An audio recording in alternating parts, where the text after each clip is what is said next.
unique combat mechanics, 2 overlapping campaigns, and a frickin' musical level.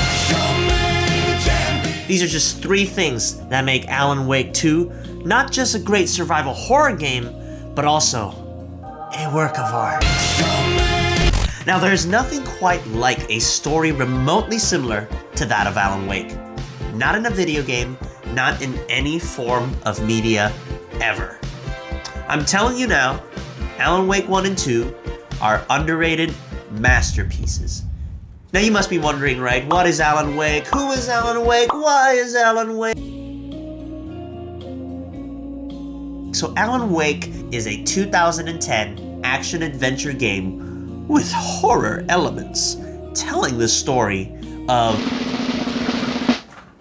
Alan Wake. You play as Alan Wake, a successful crime writer. Now, while aiming for artistic fulfillment in his next book, Alan ends up suffering from severe writer's block.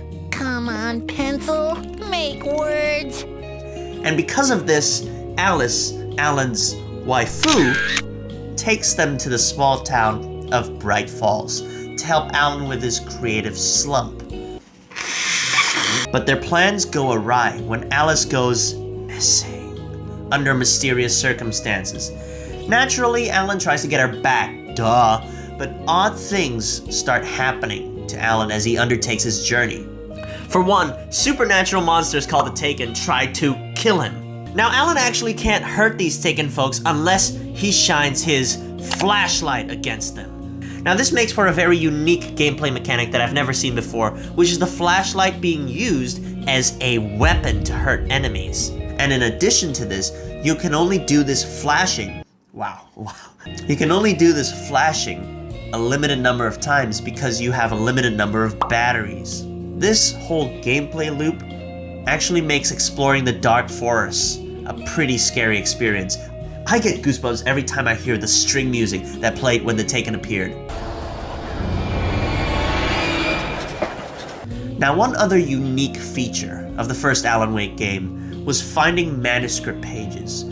Throughout the journey, Alan actually finds manuscript pages of a novel called Departure that he wrote. Now, he actually doesn't remember writing this, which is weird.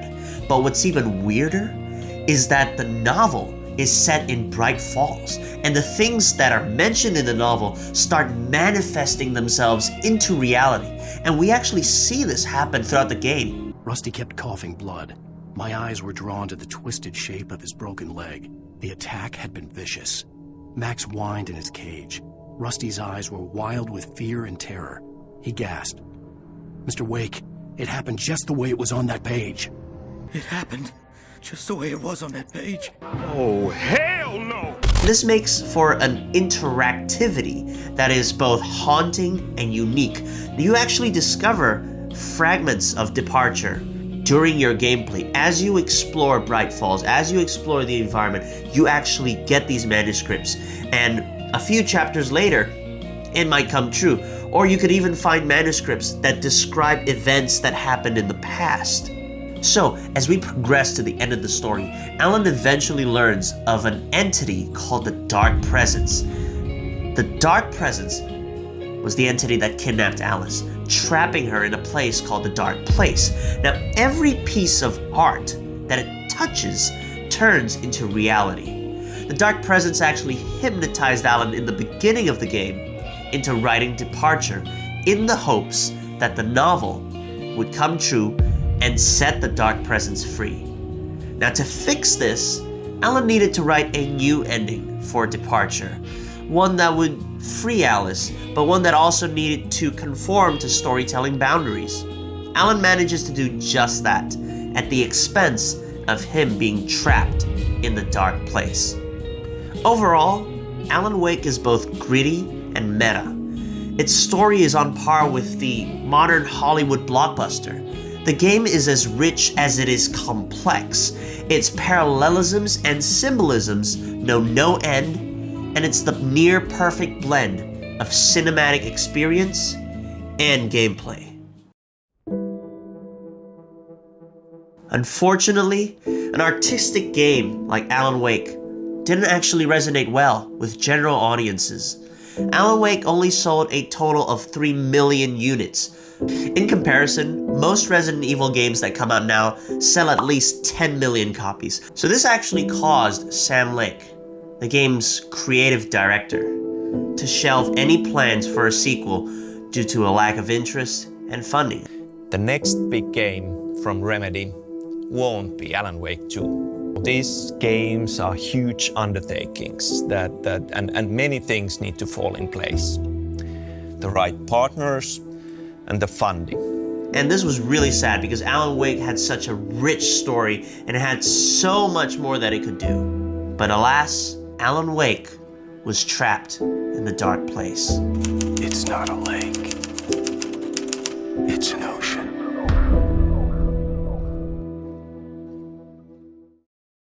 I'm Sam Lake, the creative director at Remedy, and we are about to announce Alan Wake 2. In 2019, Epic Games actually collaborated with Remedy to publish their next 2 games. The first game was actually Alan Wake Remastered, and the second game was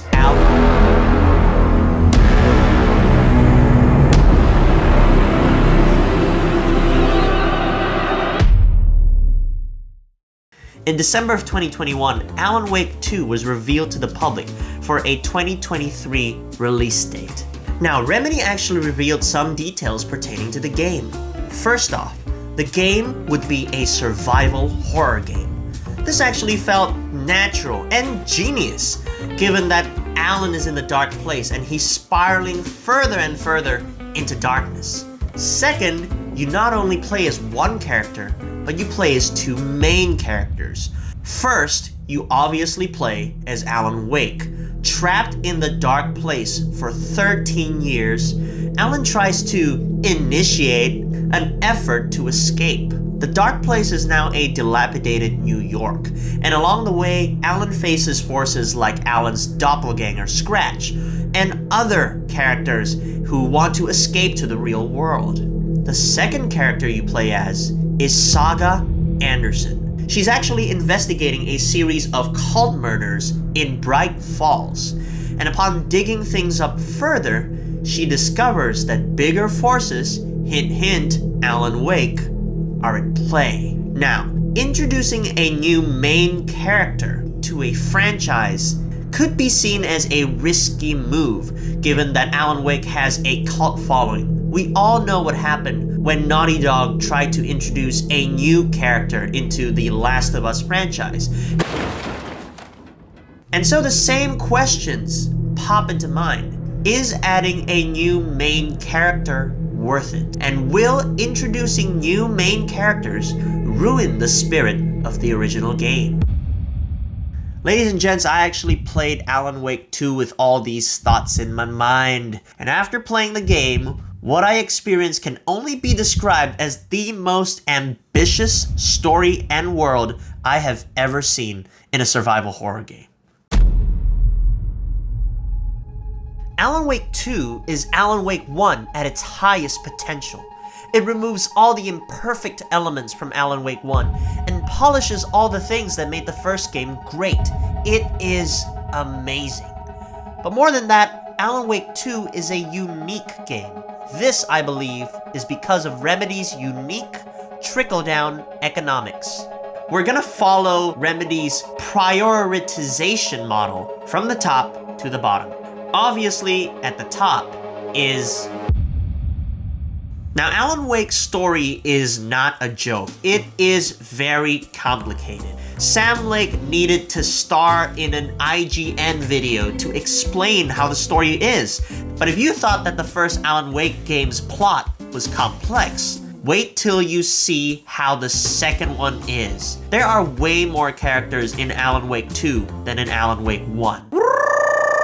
A lot of mind-boggling mysteries are also present in the game. Who is the Cult of the Word? Why is Alex Casey in this? Alex Casey is a fictional character that Alan Wake wrote about, but he's also in the game as Saga Anderson's partner?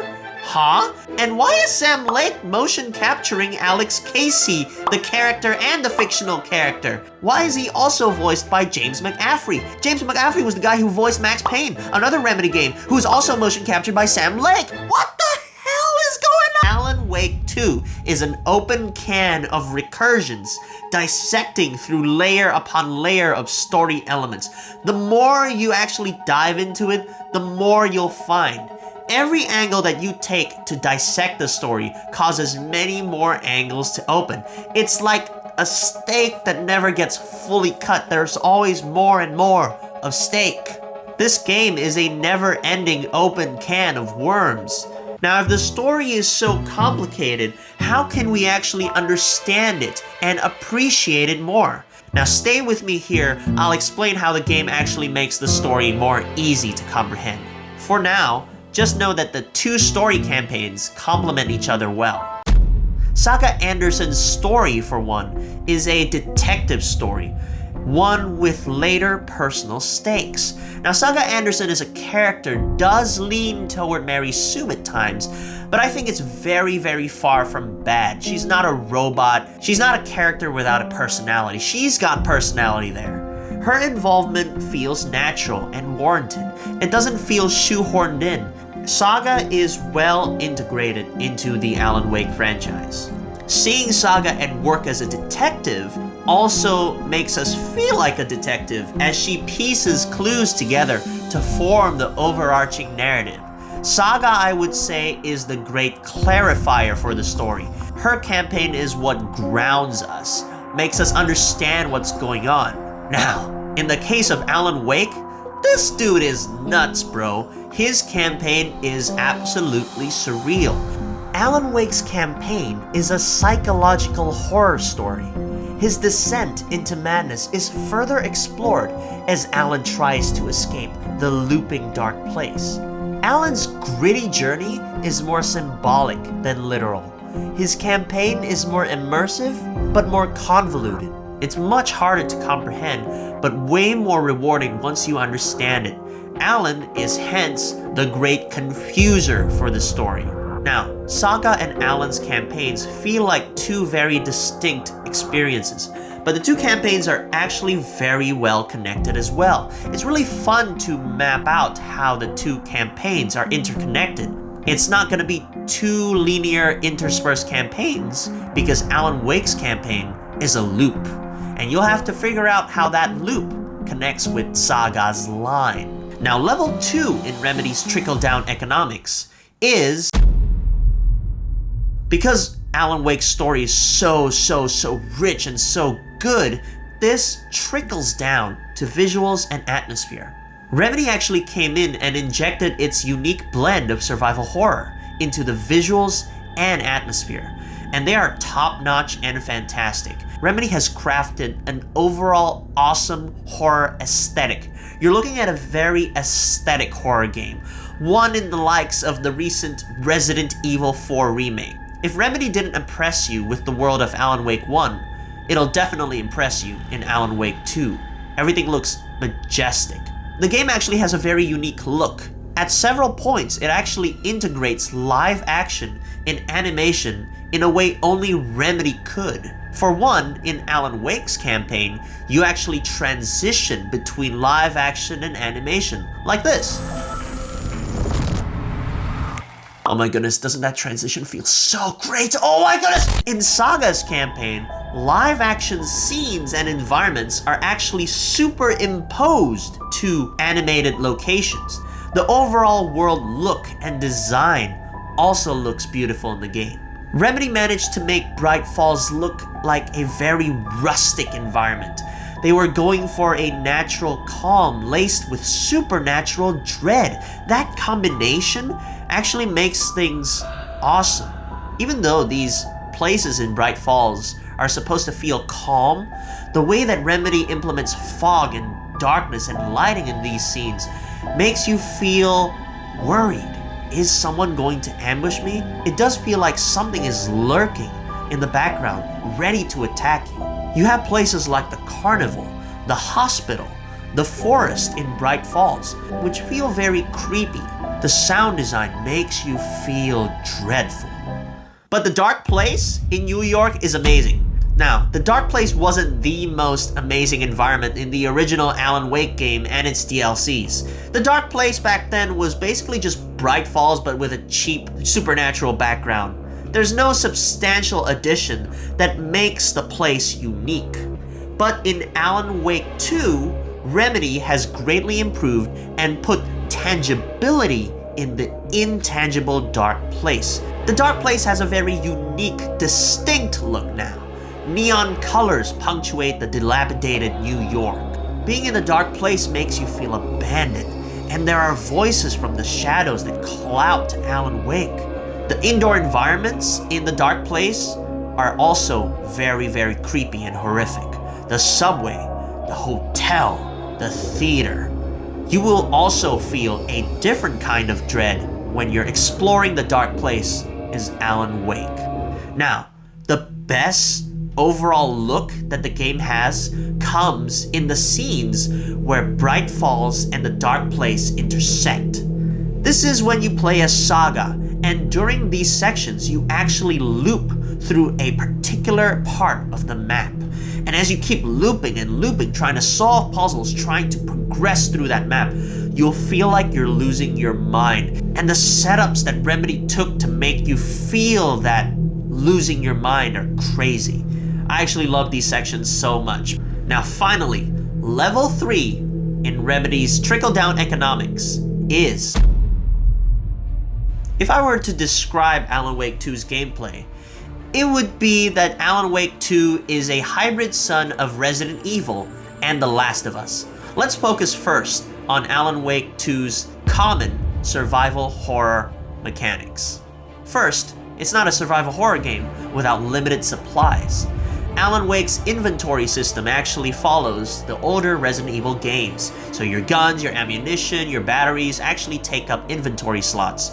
You can also store extra inventory in a shoebox at certain save points, which operate closely similar to that of boxes in the Resident Evil games. Now, with limited supplies, you actually have to know when to be able to kill enemies and when to be able to run. You will run out of supplies if you waste too many resources and you aren't careful.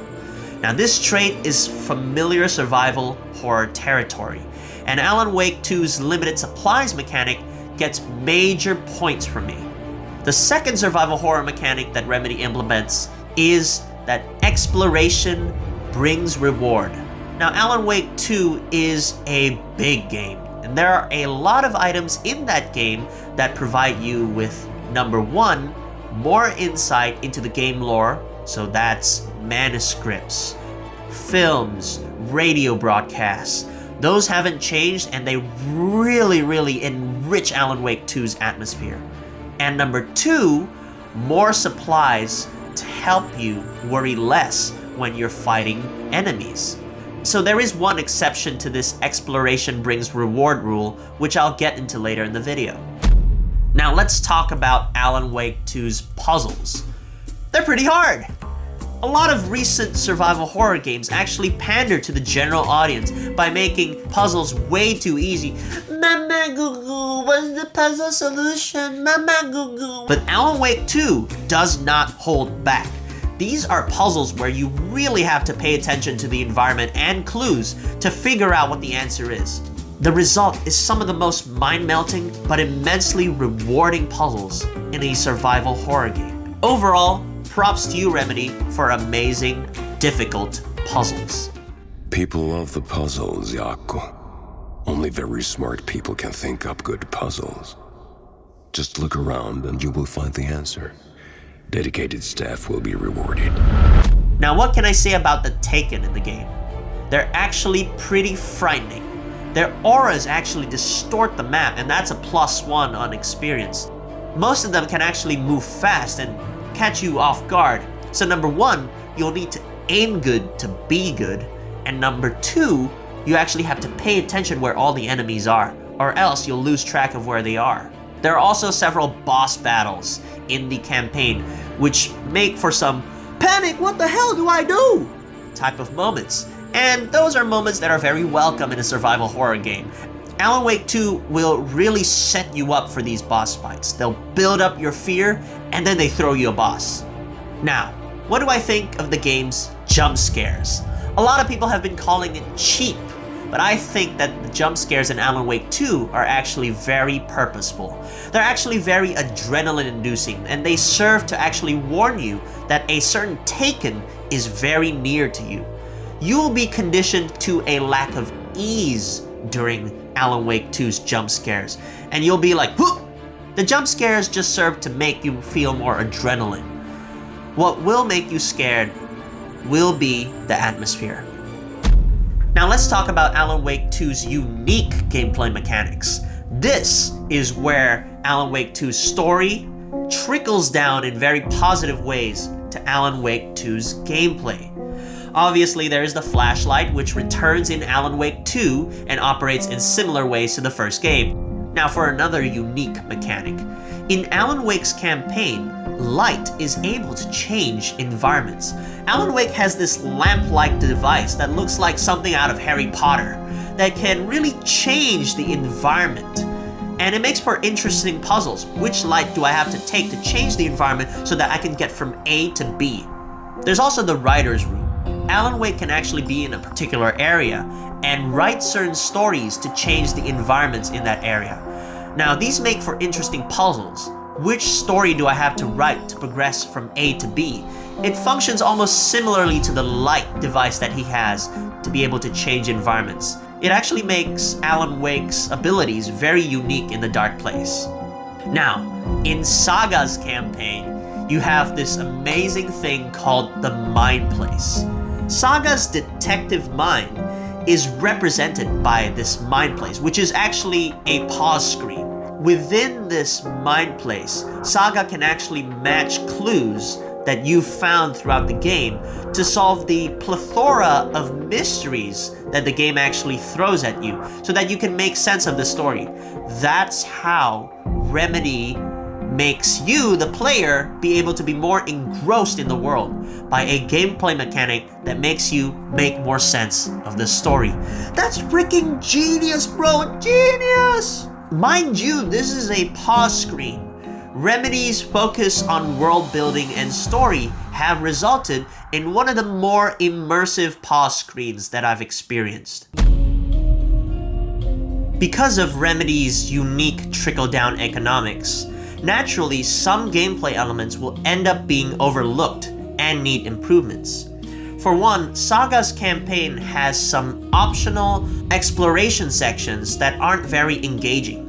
They don't progress the story or give you too many rewards, and they kind of kill the pacing. They also have infinite enemy respawns. Now imagine that you have limited resources and enemies keep getting spawned at you. What'll happen? Well, naturally you'll run out of resources and you'll get punished for exploring too much. The point of survival horror is to really explore more, but this makes me want to explore less. It's not that motivating. I also wish that there would be more enemy variety for such a long game. Alan Wake 2 stands at about 25 to 30 hours. Now that is a very, very beefy, long horror game. I really like that duration, but I wish Remedy would do more to justify that duration by having more enemies so that we can get more unique encounters. Because Alan Wake 2 is such a long game, the replayability factor is also lower. It's not like the Resident Evil games. There is the Final Draft DLC that adds more lore and provides a new ending to Alan Wake 2, but going through 25 to 30 hours just to replay it for little extra content, I don't think that's worth it. I really think that Alan Wake 2 is a super good yet underappreciated game. It doesn't actually follow the tropes that more conventional games like Resident Evil subscribe to. Remedy took a bold risk with this game, making it twice as long and twice as ambitious as compared to the first. And the game, like the first, is going to age like fine wine. But the second game is far better wine than the first. It's going to be an exquisite feast. And if you love mind-bending experiences, please go play this game. Now, as of February 2024, Alan Wake 2 has sold 1.3 million copies. Now, if we keep up that pace of copies getting sold, we can get Remedy to focus on Alan Wake 3 at a much earlier time. Now, if I were a game developer, I would probably be very conflicted on how to continue Remedy's amazing momentum with Alan Wake. You know, on one hand, I feel that the survival horror genre is such a perfect fit for a series like this. A series that deals with psychological issues, creative roadblocks in life, dealing with one's deepest, darkest parts to find your light. On the other hand, Alan Wake 2 actually subverted expectations by becoming a survival horror game, because the first game wasn't. And so the question is, should Alan Wake 3 play it safe and just retain the same survival horror mechanics from the second game? Or should it subvert expectations yet again and change genres? Now I think that the latter is probably Remedy's course of action. Sam Lake, being the auteur that he is, would probably think of this as his first question. How can we dive further into Alan Wake's journey and enrich it even more? The same question applies to Saga, to Alice, to every single character whom Remedy has meticulously baked into the second game. Now, after answering this, can we ask, is Alan's story still a horror game in Alan Wake 3? And what's after Return? Alan Wake 2. It's not a video game. It's an art house. Hey guys, this is one of the first review-like, video essay-like videos that I'm trying to do for this channel. If you really want more in-depth videos of amazing games like this, please don't forget to click the subscribe button. I'm planning to make more analysis videos like this with games that I really like. Resident Evil, Final Fantasy, and other games that are coming out this year. You name it. And with that, let's dive.